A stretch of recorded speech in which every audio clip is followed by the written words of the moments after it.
আজকের global social একাডেমির class ইউকেজির ছাত্রছাত্রীদের জন্য। যারা প্রথম ইংরেজিতে কথা বলতে শিখছো তাদের জন্য এই ক্লাসটা। তো প্রথমেই আমরা কি শিখব? আমরা শিখব নিজের সম্বন্ধে বলতে, অর্থাৎ মাই সেলফ, আমি নিজে। ওকে, তাহলে চলো শুরু করি। প্রথম প্রশ্ন হচ্ছে, what is your name? What is your name মানে তোমার নাম কি? তুমি কিভাবে উত্তর দেবে? তুমি বলবে মাই নেম ইজ, তারপরে তোমার নিজের নামটা বলবে। ওকে,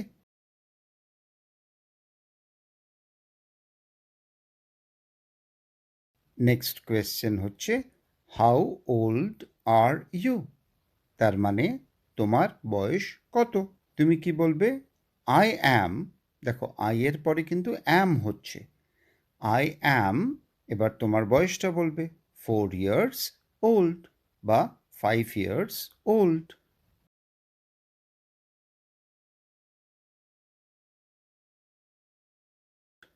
হোয়াট ডু ইউ ডু, অর্থাৎ তুমি কি করো?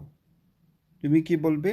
দেখো আবার আই এর পরে কিন্তু সবসময় অ্যাম বসছে।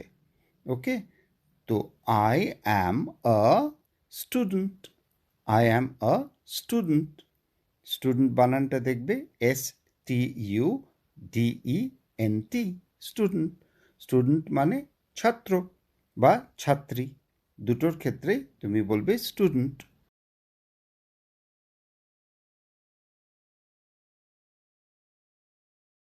নেক্সট কোয়েশ্চেন হচ্ছে, where do you leave?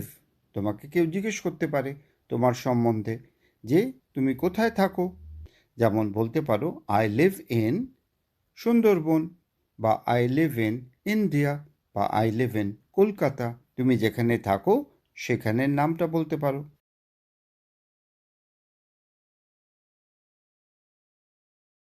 Next question হচ্ছে, in which class do you read?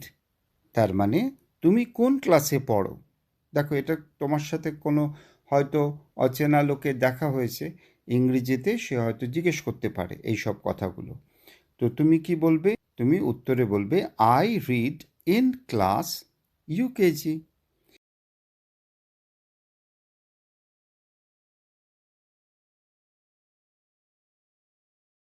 তাহলে দেখো এই প্রশ্নগুলো, 5টা প্রশ্ন আজকে আমরা শিখলাম। সেটা হচ্ছে নিজেদের সম্বন্ধে কথা বলা। তো এটা তোমরা কি করবে? এটা বারবার বলবে, প্র্যাকটিস করবে, আর সবচেয়ে ইম্পর্ট্যান্ট হচ্ছে উচ্চারণটা যাতে সঠিক হয়। আর একটা জিনিস জানবে, আই এর পর কিন্তু অ্যাম হয়। I am, I am a student, I am 4 years old. Okay, অনেকে কিন্তু আবার আই ইজ বলে ফেলে ভুল করে। হি ইজ, কিন্তু আই অ্যাম। আজকে কিন্তু এই জিনিসটা আমরা মনে রাখবো।